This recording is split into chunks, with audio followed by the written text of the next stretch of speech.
Welcome. This is In the Studio at Crash Acting, and our guest tonight is the incomparable Stacy Solodkin, everybody. Thank you. Yes. Stacy owned and operated Beth Stein agency for 25 years and now manages her own company with AKA.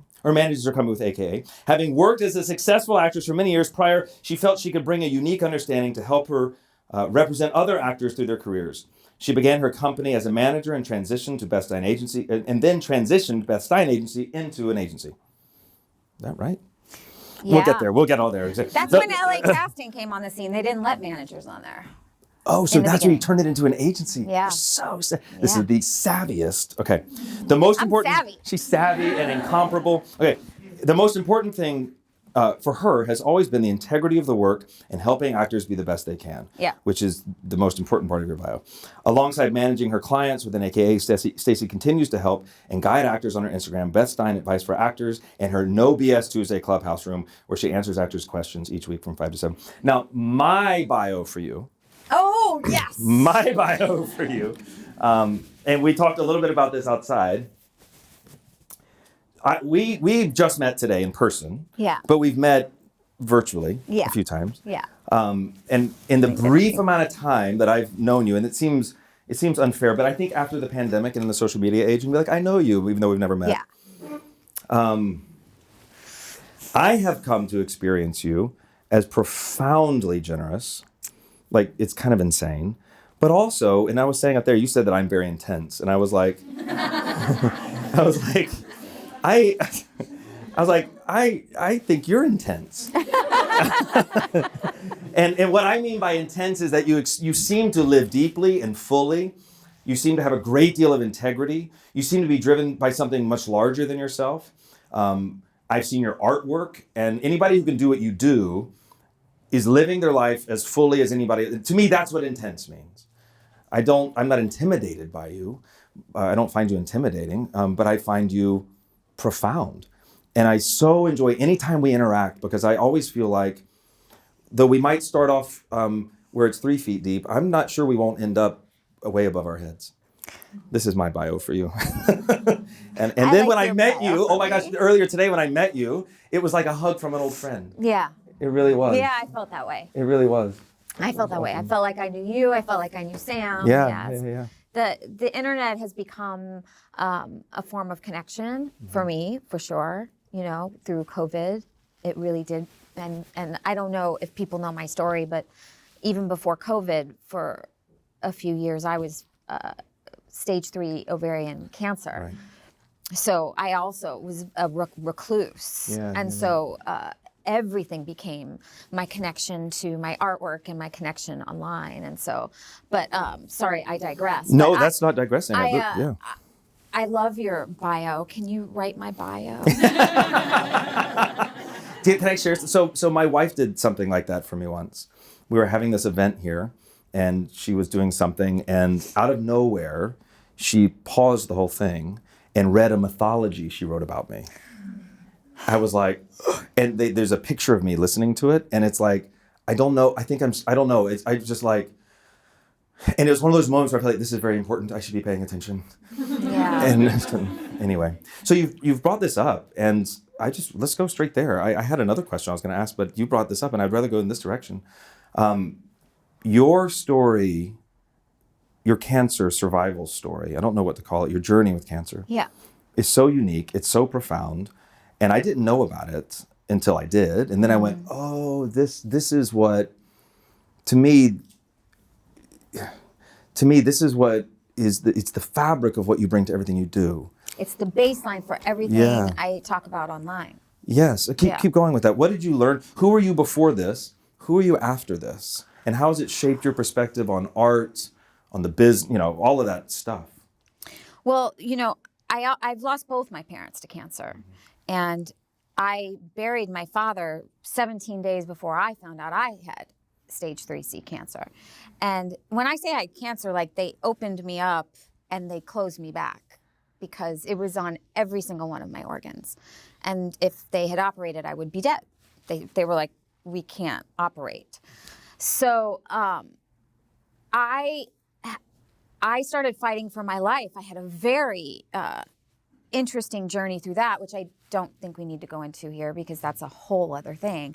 But And you've spoken about it on other places. yeah, It's really on other wonderful. things. Everybody And- should look that up. But it is the basis for me when I tell everyone that when I hear people saying things that I feel are negative, or when somebody asks a question and it's a downward facing question, I'm always like, no, you got to pick a different question, a question that lifts you up, right? And that comes from having cancer, and then also realizing that you might not be on the planet for much longer.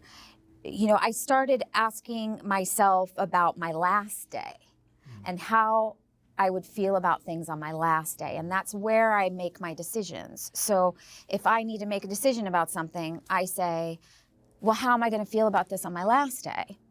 Am I going to regret this? And as simple as I was at the beach with my husband and the water looked cold and he was sleeping. And I have a ritual about going into the ocean, but it looked dirty and it was cold. And so I wasn't going to go. And then my question was, on your last day, will you regret not being, are you even going to go home and regret not going in the ocean? And the answer was yes. So I got the fuck in the ocean. Wow. Wow. So it informs everything I do now. And it's one of the reasons why I get frustrated with actors when they get caught up in the small things, because really it's the big things that matter and not the small things. And so when you're deciding something, ask yourself, is this going to matter on my last day? And then it'll make the decision so much lighter, so much lighter, because you're not even going to care on your last day about 95% of the things that you ask me. Yeah. Like, how do I get an A? What's the casting? All of the This minutia picture, from this stuff. and I'm happy to give advice about it. Yeah. I'm just saying it's not going to matter. Yeah. So I find that things get very heavy. Actors weigh themselves down with the questions. The questions get very heavy on their shoulders. Should I say yes to this agent? Is this the right decision that I'm making for my career? And what I'm saying is, it doesn't matter. It doesn't matter. Because if it is the wrong decision, then you find that out and you pivot. You just turn. It's actually quite simple, right? And I hope that you don't have to get sick to get that lesson. And so one of the things that happened when I got cancer is I was like, we are here to shine the light for others. It became very clear to me, I'm here to shine the light for other people who have cancer. So I started documenting everything I did.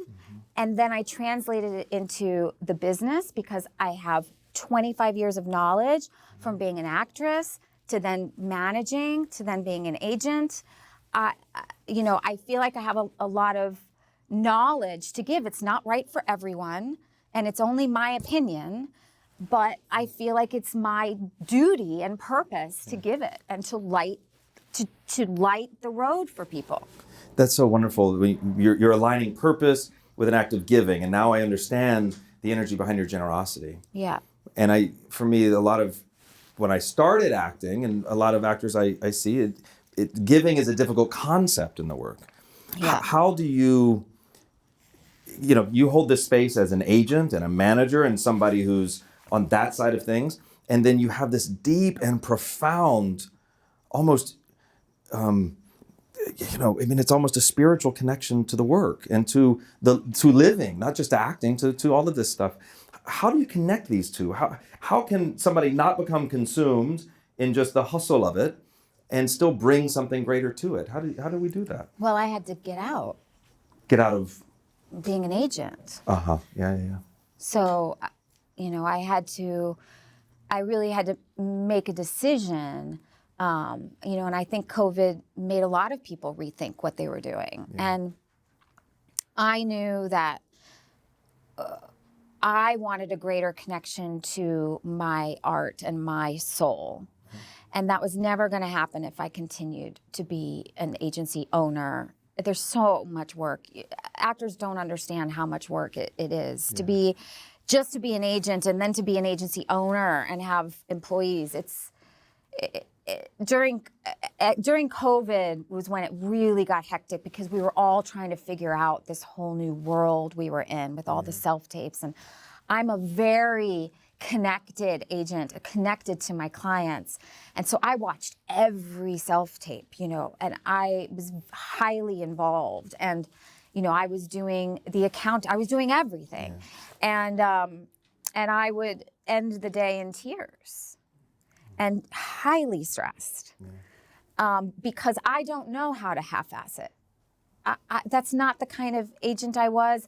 I operated as an agent the way I would, as an actor, I would want an agent to operate for me. And which is what? What was that like? What was the day like for you? I wanted to make sure that the people who were with me were working and were taken care of. And when a contract came in, I didn't just take it. I negotiated it. That's what. Otherwise, I'm just a secretary. Yeah.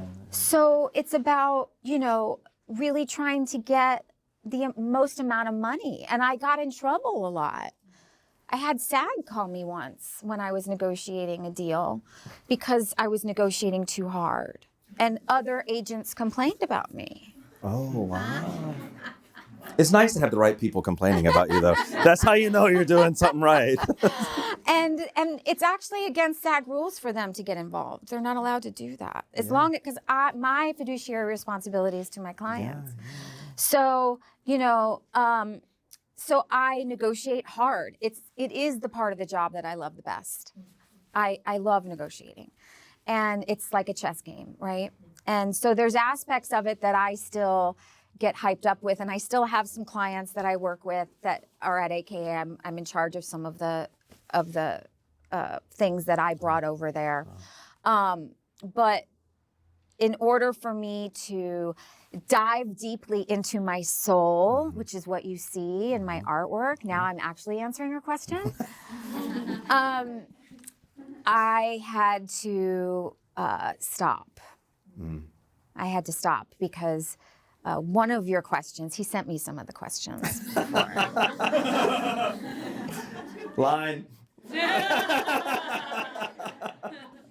And I read the questions and I was like, I can't do this. I can't go to this thing because they're deep, they're too deep. And one of the questions you asked me was, you know, what is your relationship with the industry? Yeah.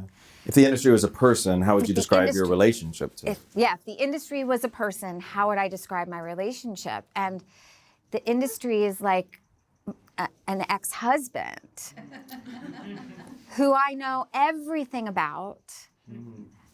We finish each other's sentences. I'm really good at everything.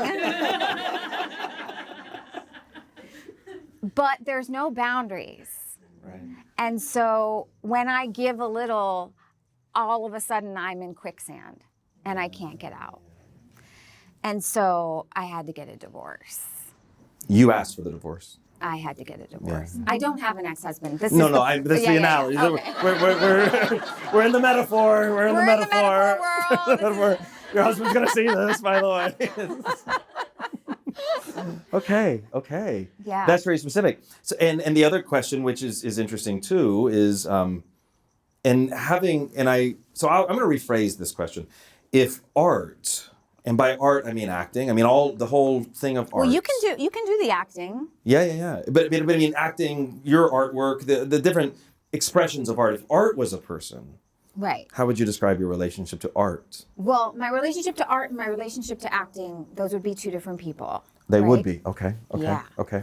So, because I'm thinking about them separately. Okay. We're in the world of art, but those are separate arts. Separate forms, yeah. Yeah. Right. So my relationship to acting would be that friend that knows you so well, that you knew from childhood, that you love dearly, you had a lot of fun with, and, you know, it grew you. Yeah. But she moved far away, and, you know, we might think about each other and talk to each other, but nobody wants to get on the plane because we're too busy. Yeah. It's like an LA coffee. Yeah. We should get coffee. Yeah. 30 years. Yeah. Okay, that's so specific. Do you feel, in the metaphor of this, that's such a beautiful response. Do you feel acting, she moved from you, or did you move across the country? Who initiated the move?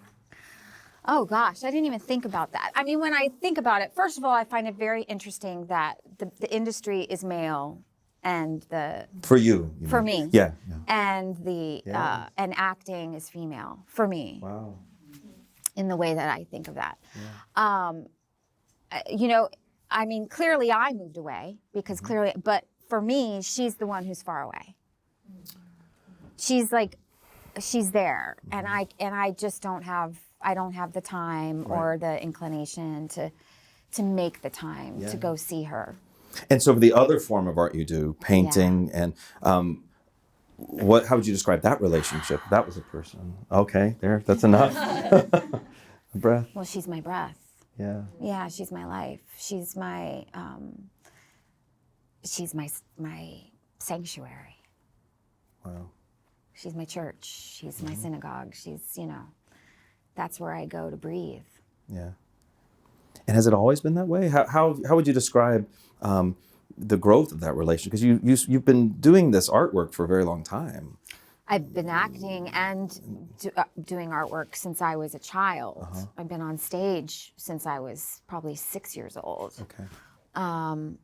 And I don't think I came back, I was an art major and a psych minor. Somebody asked me about that. She's like, you're so good with the psychology part of what I do on Instagram. And I'm like, well, I was a psych minor. And then I fell into acting, which I fell in love with. And didn't realize you could do that as a career because I had done it as a kid for so long. And I stopped doing my artwork. And it wasn't until I was out in LA and I think I was doing mushrooms. I'm tripping right now, actually. I really thought your hair was purple. How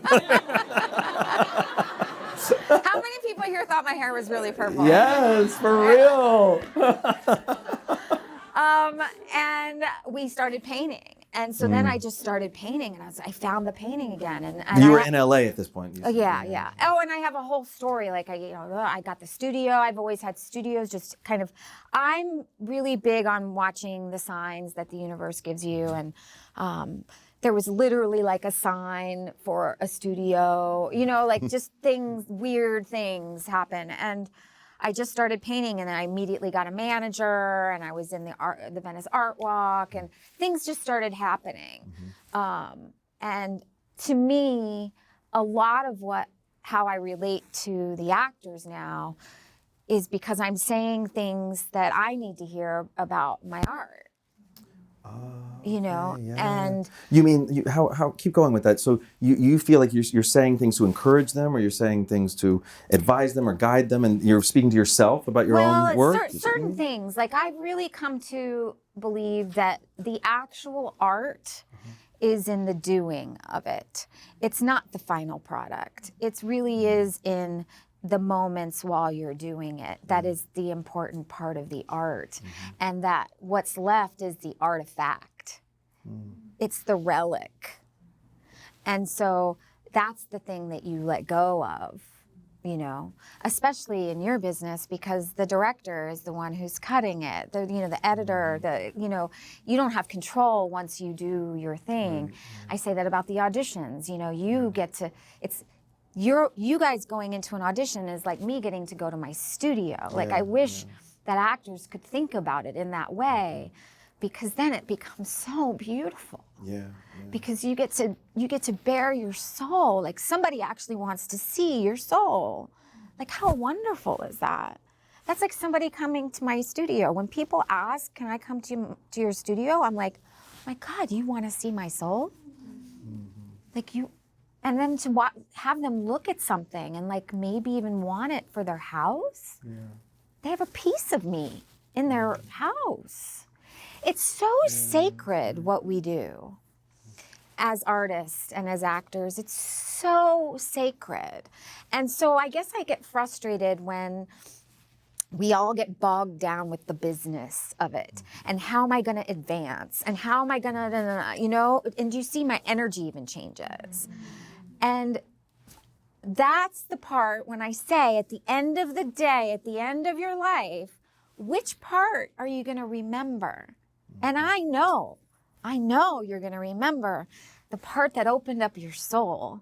You're not going to remember the guest star on NCIS. You're just not. I hope not. That's so beautiful. Yeah. I think about, when I think of your paintings, I think about the, I'll call it this, I don't know what you call it, this liquid movement thing that's moving. And even as I'm watching you speak now, you said, a piece of my soul is there. As I see these paintings that you do that are, if you haven't seen them, everybody, you should make sure you see them. They're these beautiful, it's as if you have, it's very, it's liquid, there's something, but it is, there's a flow in the movement, and there's a beauty in the shape of that flow. It's like, it's somewhere between like a modern dance and a ballet on a canvas of some sort with water. It's beautiful. And I can see that would be a piece of your soul. And there's something to me so profound about it, because anytime I'm reading, we argue who Shakespeare is, who is Shakespeare, academics do, or who wrote Shakespeare. And there's also a strange thing when we see actors that we watch their work so much and we feel like we know them or some of this. And then there's this voice that's like, you don't know me. And I'm like, actually, I'm not sure I don't know you. Because if you're really creating a piece of art, then you're in it. Yeah. And we don't need to know Shakespeare's name to know who the writer was. I don't need to have ever met you to see your work and in a way, maybe not in my mind, know who you are. Yeah. When we see a beautiful actor working, we do know who they are, even though we don't know them. We know who they are if they're giving us all of that. What is it that brought you to this understanding of the work? How did you transcend the transactions and move into this deeper space? What's informing that for you? Well, I was painting when I was agenting every day was a release for me. And a release from the agency stuff. Right, because the agency stuff was so heady, right? I was making decisions all day long, negotiating all day long, pitching all day long. And so I jumped into abstract art. That's not what I was trained in.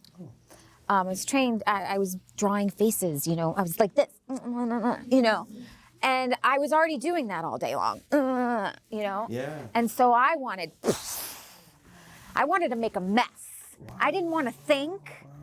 And what I found was this chorus. I was this conductor, but I was having to listen to my partner because they were part of what we were making. Wow. So it wasn't just me, and I couldn't control it. I had to immerse myself in with it and hear it and understand it. And this is weird, but they talk to me. And it's the same thing that I say to actors about their work. I just did a thing about the fuck it take, right? And to me, that's my painting, right? So it's like you can try and control, but the best stuff comes when you let it go. And just trust. It just happened to me today. I was working on a piece and I was like, I probably shouldn't have done that. And I was like, just let it go. Yeah. You just go and you see what happens. And this is the road you're on, right? Yeah. And you just go with it. And I think that it was a release from the agenting. And then when I was sick, it healed me. So it was my healer. Yeah. And I was able to really commune, and they gave me messages. The paintings. Yeah. I think if you listen to anything, it will give you a message. I really believe that. Oh my gosh, don't even get me going. Yeah. Since I was a kid, I believe in inanimate objects will talk to you. I would apologize if I chose one thing over another. I would be like, I'm so sorry. Like Christmas trees or something? Like, if there was like spoons and one spoon was a little bent, and so I picked the other spoon and I would say I was sorry to the spoon, wonderful. like the whole thing. I'm weird. No, this is so profound because very often I will ask people to, as an assignment even, that maybe even some people in this room, I've said, okay, here's what I'm going to ask you to do as it pertains to your acting, is you have to go sit with a tree until it speaks to you. Yeah. For example. Yeah. Or a flower or the concrete or whatever till it speaks to you. Yeah. And to me, it's the same about anything, but certainly inspired things. And then when I see actors approach a script in a different way, instead of receiving the wisdom for the script to speak to you, much like a painting can speak to you, except for, I don't know, some of us see scripts as so utilitarian. How do I figure this out? You wouldn't sit in front of the Mona Lisa. How do I figure this out? You just let it speak to you. Yeah. And this communion that you're expressing here, how have you been able to cultivate that in all areas of your life? Or how do you weave this through everything in your life? Or do you weave this through everything in your life? Well, I'm in transition right now, right? So I'm not doing the day-to-day of the business. I'm still, my foot is still in the door. I still have responsibilities, you know, but my day is very different. You know, I wake up when I want to wake up, and I'm not at my computer almost at all, except for like accounting things that I have to do.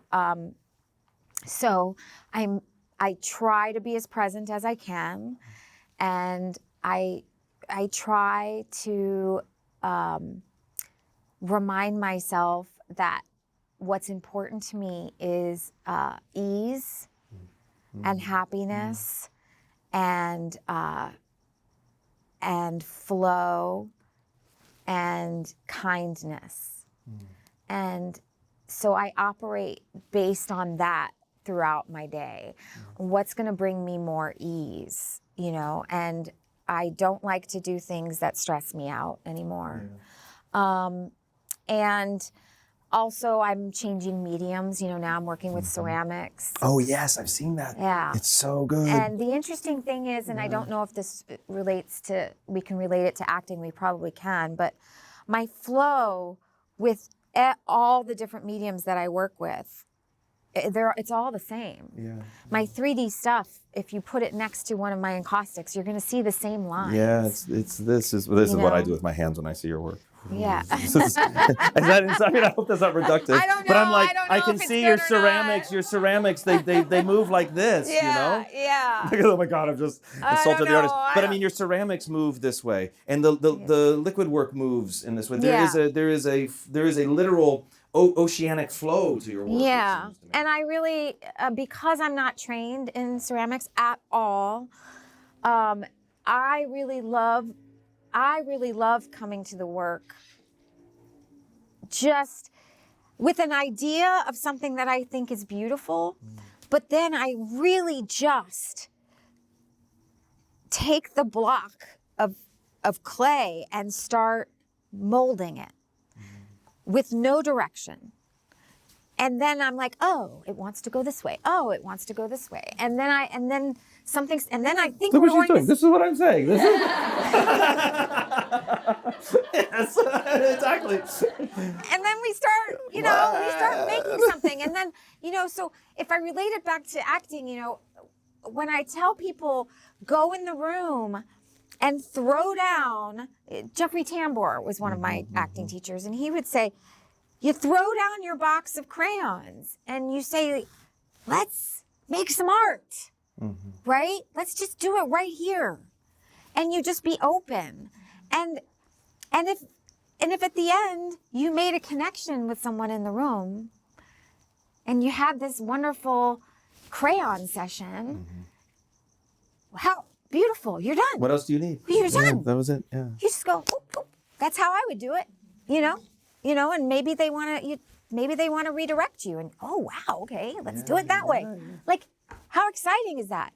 I just find, I'm amazed when we get auditions. I used to get a lot of people auditions, and I'm just amazed every time because there are hundreds of thousands of actors out here, hundreds, millions, so many.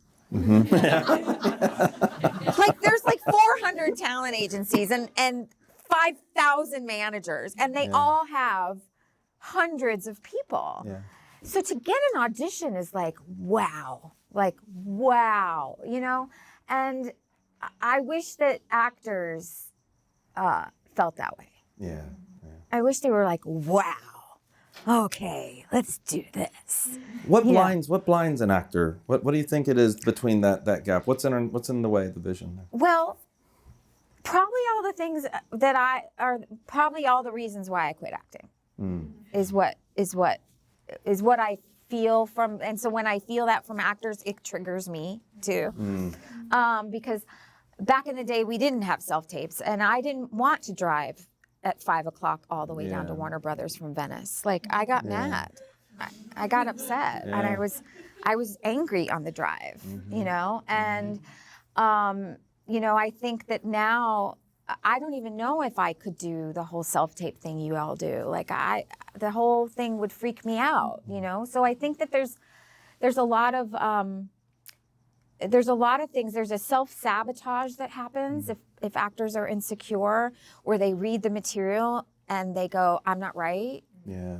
Well, this description doesn't describe me, you know, and they forget that an agent thought you'd be an interesting choice, and a casting director saw the picture and agreed with the agent, and then somebody sent you somebody else's artwork. They sent you these words that were written on the page by an artist. That's sacred. You got sacred pieces of paper with somebody's artwork on it. And so when I get a message from an actor, I love how quiet it got. When I get a message from an actor and it's anything but a wow, I almost hurt. I hurt because of the work that I did to get them in there. I hurt because I was so excited that the casting director agreed with me. I hurt because I'm excited to see the work and that maybe we might book this job. And I'm hurt for the actor that they stop themselves. And then it's annoying to have to try and remind them of why they came into the business in the first place, which was the joy and the love for the work. That's an interesting thing, because you were telling me a story out there, and just to reiterate what a gift Stacy is. Oh my. Even why you're in Los Angeles seems to have been deeply inspired. Yeah.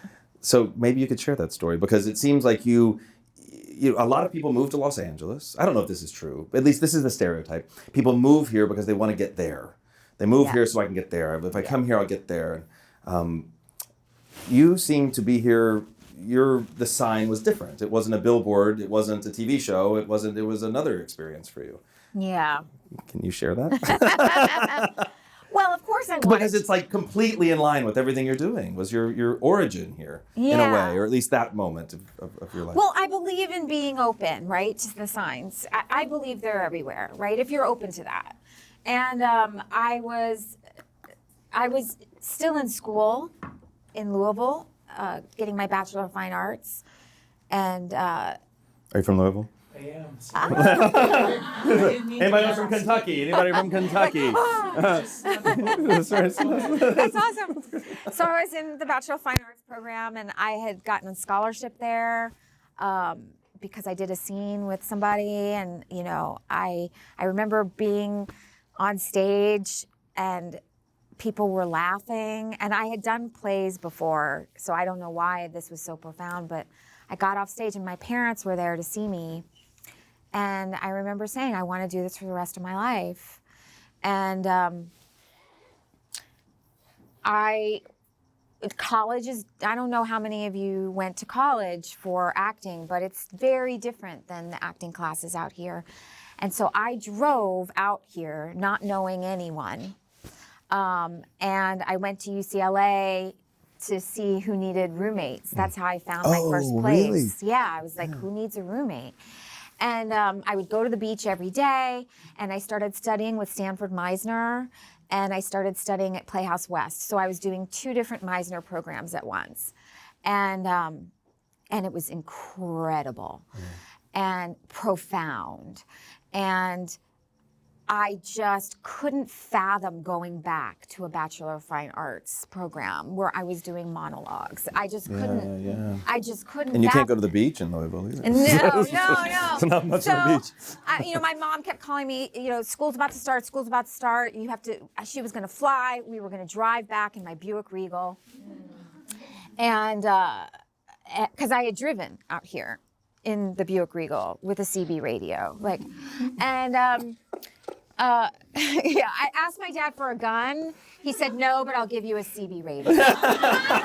So you can hit somebody with Yeah, it. so I was lemon drop, and the truckers helped me drive out really? here. Are you Absolutely, serious? Yeah. What? Yeah, they totally helped me. That's a whole other story. So anyway, the story he wants me to tell you is This lemon drop one is pretty good. the story he wants me to tell you is I was trying to figure out whether I go back and I do, I had a college fund from before I was born. So I was supposed to go to college. And my mom was like, when do I come? When do I come? And I would go to the beach every day. And so I went to the beach and I laid out my towel and I sat down and I'm like, I need a sign. I need to know what to do. And I looked down and there was something in between my legs and it was plastic. It was sticking out. And so I started to dig it out and it's a statue of Buddha. No shit, I still have it. When it's on my altar and I pick it up often and hold it to my chest because I'm like, you're my destiny. And it's not that I'm religious, I'm not a Buddhist, but I was like, you don't have to hit me over the head, I'm staying in LA. And so I called my mom and I said, I'm gonna fly back, I'll start the class, but I'm leaving my car here because I knew that I was supposed to be here. Wow. Yeah. So, you see why I'm saying this is not an accident, and I'm so grateful you're here. So a lot of talk around acting comes down to this, and a lot of, I would say, the way people would describe art in general, any art form. This word truth will show up a lot. Are you telling the truth in your work? What is truth to you? That wasn't on the list of questions. It wasn't. No. I was just thinking, was that on the list of questions? Well, what does it mean? What's the experience of it like for you?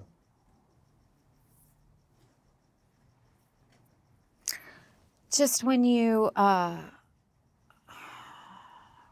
no guards up and you're not trying to do anything and you're not trying to get anything, but you are really communing with whatever's in front of you. To me, that's what truth is. Yeah, that's beautiful. Not trying to get anything. You're not trying to do anything. You're just, so that's why, Sanford Meisner used to yell, fake! Yeah. And one of my biggest thing when I'm watching tapes is it is that. Mm-hmm. I'm looking for truth. Mm-hmm. And what I find a lot is people trying to do something or get something. Try to get it right. Or something like that. Instead of just being in the truth of the moment, those are the tapes that move me where I'm like, oh, can I watch that again? Yeah. You know? That's a beautiful response. Thank you. What are you reading now? Or right listening to? What moves you? Where do you get your strength? What inspires you? Well, I just rewatched Breaking Bad, the entire series. The book that inspires me the most right now, and it has been for a while, is Big Magic. Oh, yeah, right. By Elizabeth Gilbert. Yeah. That's, I carry it around. I don't necessarily open it now because I've read it. It's dog-eared and everything. Yeah.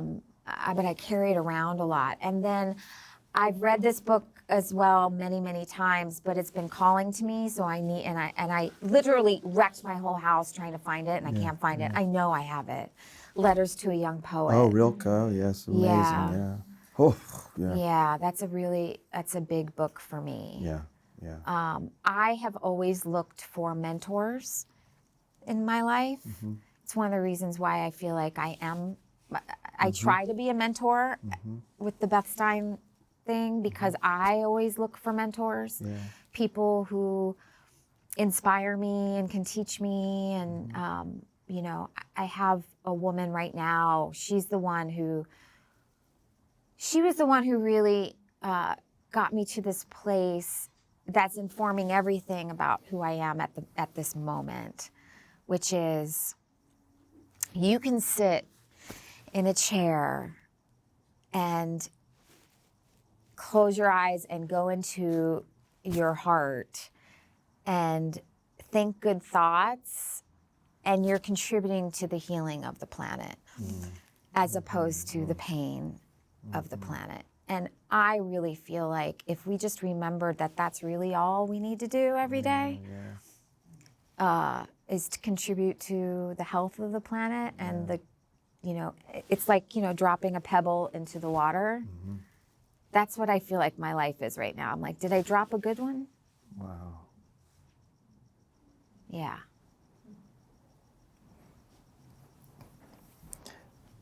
Any questions?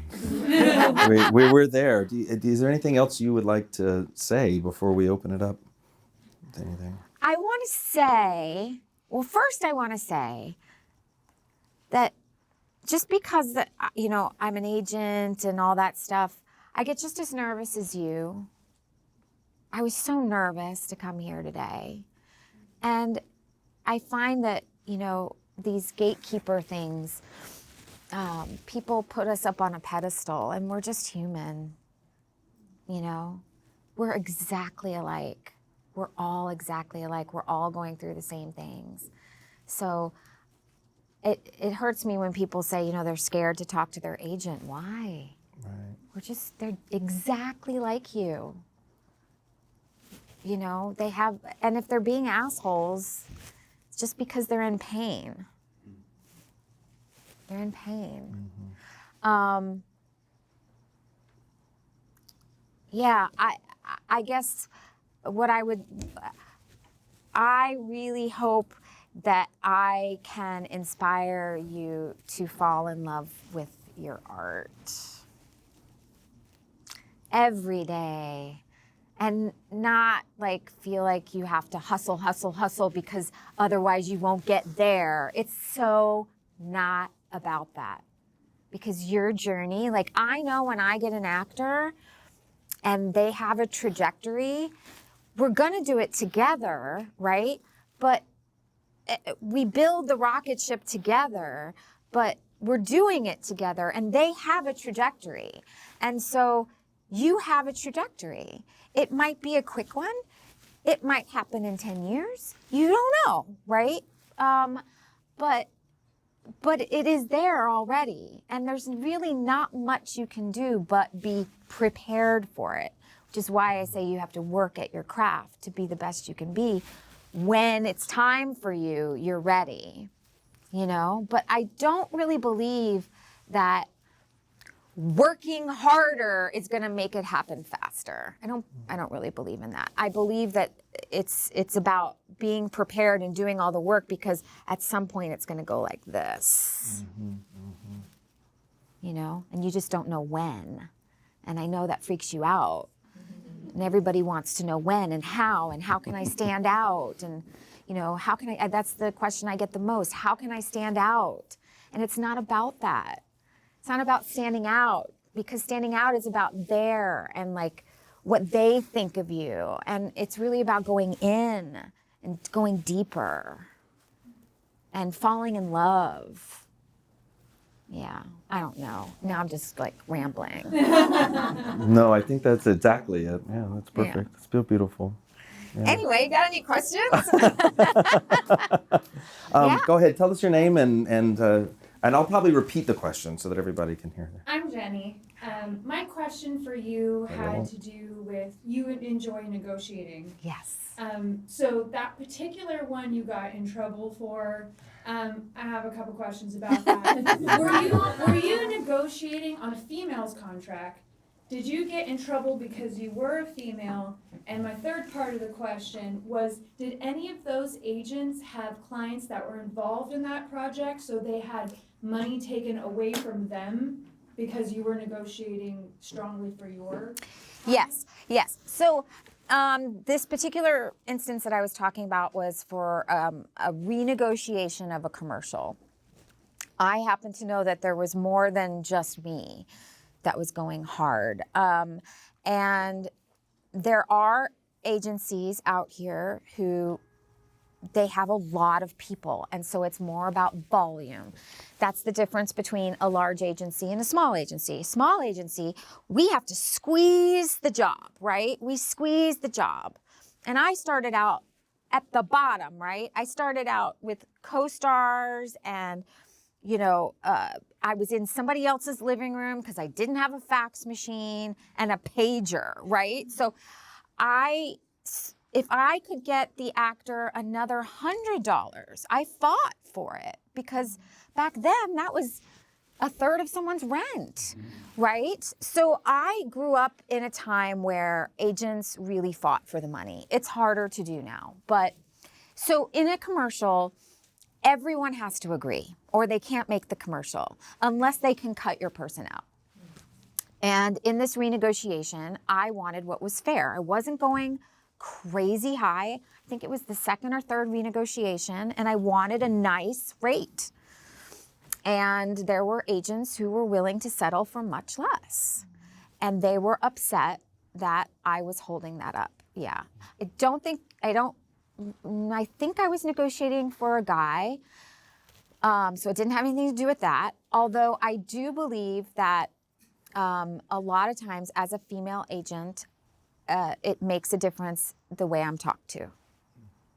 Yeah. Thank you. Yeah. I think people think of me, I've been told by casting directors, or I've been told by agents who are friends of mine that a casting director told them that certain things about me because I'm too hard. Mm-hmm. And I don't think they would say that about a guy. Yeah. Thank you. Thank you. Yes, right to the middle. Oh, I'll get you, Lauren.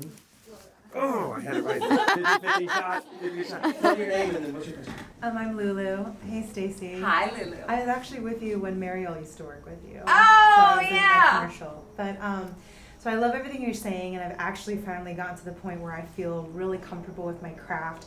I'm excited for auditions, and like feeling detached of like not being attached to the result, Yeah. which everything you've touched on. But I don't want to ignore the business side of show business. Yeah. And so I really want to address that because I feel like as an artist, it's easy to just be like, I feel so good, But I do want to be like, okay, I finally have my dream commercial agent. I just signed with my dream manager. I don't feel scared to talk to them. It's the first time I felt like that. But now I'm focusing, how do I build relationships with casting directors when I'm not getting in the rooms yet? It's kind of like this catch-22, right? Where, is casting workshops the only way? Like, how are you, if you're not meeting people, building relationships to even get in the room? Yeah. So, when I talk about, one of the reasons why we're talking about love and deep passion is because of this man, right? So I don't want to negate the business side of it. I'm in the business side of it. And I can't teach my actors unless they're babies and they don't know the business side of it. I expect actors to know the business side of it. It's a very important part of what you do. So please don't get me wrong here.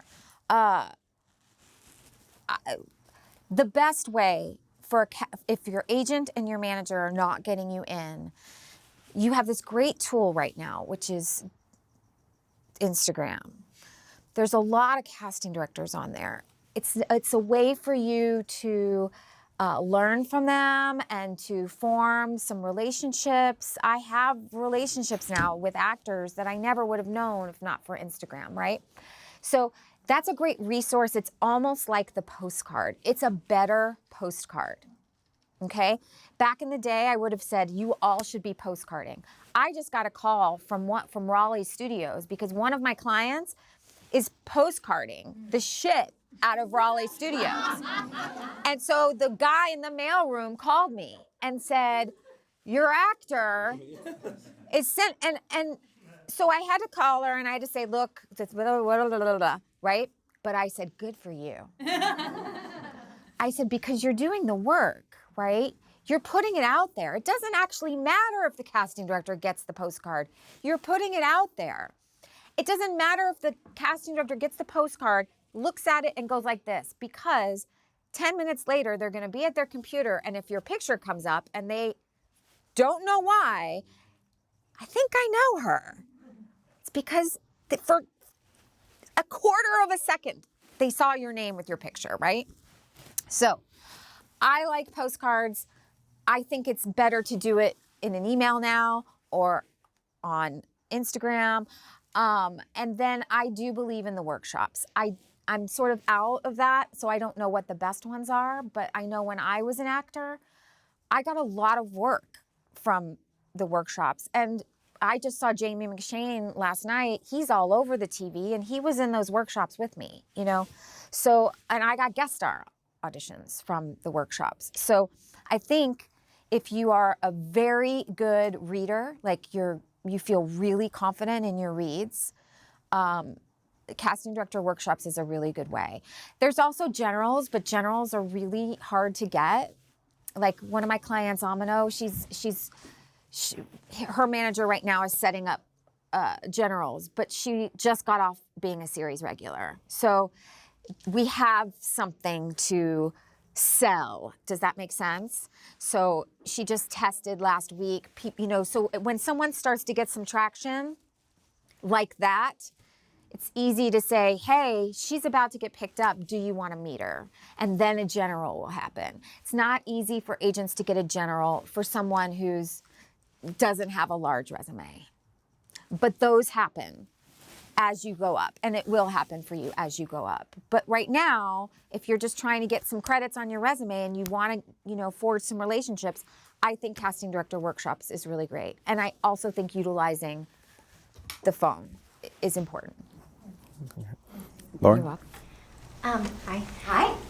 What is your best advice for staying steady and at peace in your personal life in an industry that is quite the opposite of that?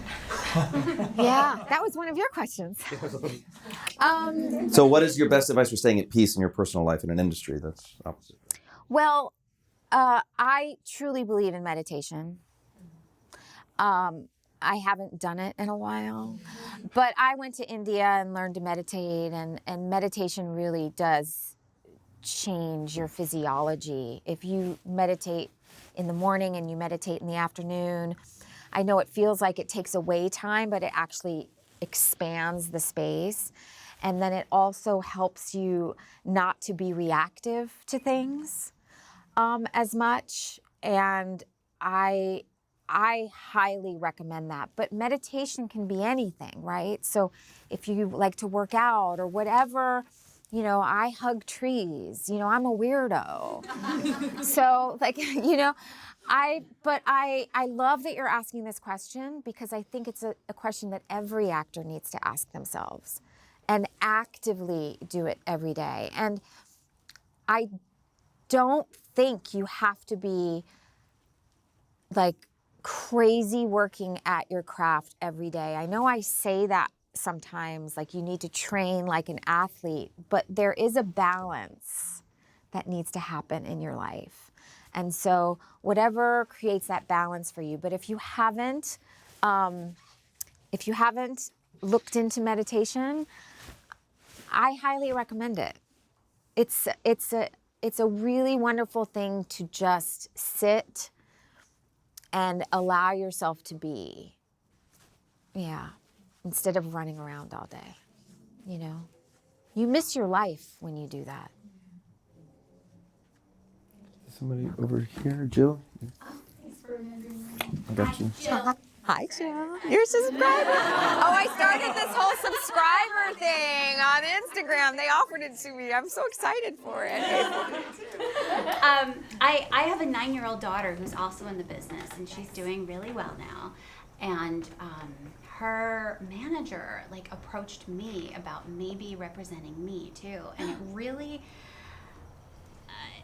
I just feel like, is there any conflict of interest there? Because I thought, okay, There is. right, okay, because I There thought is. this scenario we both do great, but what if she's not a right fit for one of us anymore? Is the one who's left there gonna get like resentment and burned? Or I want to hear your thoughts.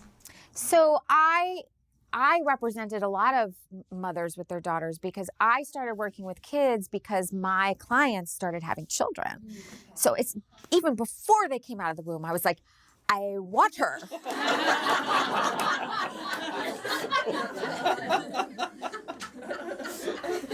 Can I have her? And listen, it does suck when the kid is doing better than the parent. And yeah, and I do get submissions still of people sending me their kids, and then they also send me them, and that's a big bummer, right? But because he's approaching you, to me, that's a yes. Because why not? And this goes back to something I said before. No decision is final. If you go into it, and you can express that to him and just say, hey, I'm not sure if you feel this is, if this ever gets weird, I want it to be okay for us to have open communication about that. And if my daughter starts going gangbusters and it's not working out between us, I want it to be okay that I find someone new. I don't want it to be weird that you have to represent us both. Just have an honest conversation about it. But if somebody's excited about you, it's a big deal. It's not easy to get a manager and an agent, not a good one. It's not. So if someone's coming to you and you didn't have to submit to them, I would at least have the meeting. Yeah. You're welcome. We're running out of time. Somebody? Yes.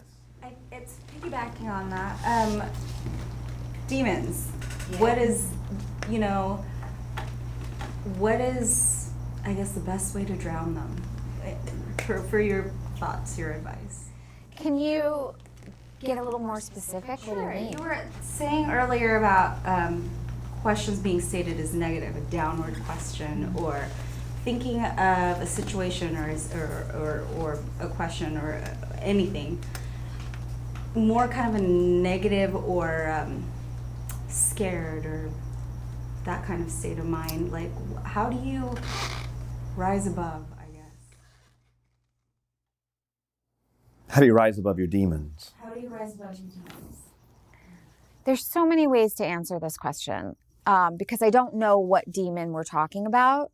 But I think, look, I had my own bout of depression, I dealt with that all the time. I think that what's really important is for you to come up with a couple of words that describe what you want your life to be on the daily. Like this is, and when you say the words, it's like, it's just a yes all over your body. You're just like, yes. Like when I hear the word ease, I'm like, yes. It's why I don't like to go skiing. It's like, it's just so much work, right? It's so much work. Who wants to work that hard, right? So if you find yourself doing things that are taking you away from those words that you set up for yourself, and you find your brow is furrowed and you're looking down, ask yourself better questions, and, what am I going to do today that's going to bring me ease? That makes me smile and it makes me look up. I'm smiling and I look up because I go right to the word that describes my life for me right now. And, if you are in this business for the rest of your life, because what you are is an artist and an actor, and this is what you're going to be doing for the rest of your life, you have to protect those words. You also have to do the other work, but you have to protect those words. Because I have found that my actors who are on a roll, and when I mean a roll, I don't mean a roll. I mean, they're on a roll, like they're booking, they're like on an upward trajectory. They are not in their demons. They are on an upswing. Now they will have the ebb after they have the upswing, because everyone has the ebb. Why am I not good enough? Where's my next job coming from? All of the above. It happens on every single level. My series regular right now has no job. She's auditioning just like you. but I lost my train of thought. There's a momentum going, and they're not in the demons, you said. Yeah, I just feel like you have to protect whatever. Think about your last day and how you want your life to be. And then work from there. Everything else is just what you do, right? It's just who you are. You're an artist. But the real thing is, I'm living a life of ease. I'm living a life of love where I shine light and I make art. And if people want to listen to what I have to say, or they want to buy a piece of artwork, or they want to go to the spa with me, then jump on my wagon, right? And that's kind of how I want you all to be. Like, build your rocket ship. Build your rocket ship, and the people who are supposed to jump on it with you will jump on it with you. I don't know if that helped at all. Therapy is also really good. I'm a big proponent of a really good therapist and someone to talk to, because that's really important, because you don't want to bring this stuff to your rep. You really don't. Like, you want to leave this stuff out of your rep. Your rep shouldn't be the person that you call, what do I wear what do you think I should wear? How should my hair be? What was the picture? It's like all these questions. Can you tell me? It says this in the breakdown. I don't really see it this way. I don't know. I don't think I'm right. Like, all this stuff. I'm like, go to therapy. I'm like, this is like, you're what is happening? Can you meditate for a second? Like, just be like, wow, I get to act today. Woo! Like, I wish we could all just be like little kids, In my acting class with Jeffrey Tambor, he did this thing where there was this kid. He saw this kid. He was on the beach, and he was seeing the ocean for the first time. And he was like this.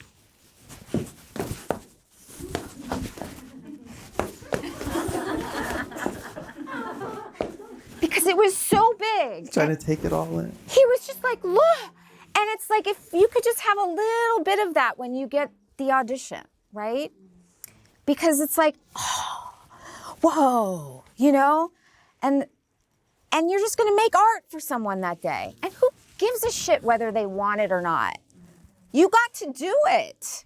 You got to do what you love. Who cares if they pick you or not? The odds are they're not. But they got to see it, and they wanted it. And then if they call you back again, you did a good job. Tangents. I go off on them all the time. That's so good.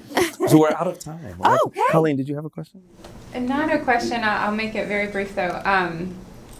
When you shared about finding the Buddha in the sand and just that sign, you're someone who popped up on mine and probably a lot of people's Instagram over the pandemic. Thank you to the algorithm and its creepiness. But a lot of times I'll go on for just a few minutes and what does she have to say today, which is really nice. And so when you shared that story, I thought about who was that person that buried that Buddha in the sand, and if they would ever know the impact they might have had on keeping you here. And I doubt I'm speaking just for myself, but I feel like you're leaving a lot of Buddhas for the rest of us. And so I wanted to say thank you and offer that gratitude.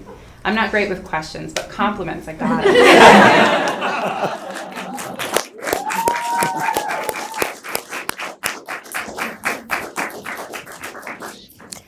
Thank you. That means a lot. Well, you are, you said your art is like your breath for you. And I know for a great deal of us, you're a breath in this industry. You're an inhale that we discover. You're an exhale of that ease in an industry that for many people does not feel like breath.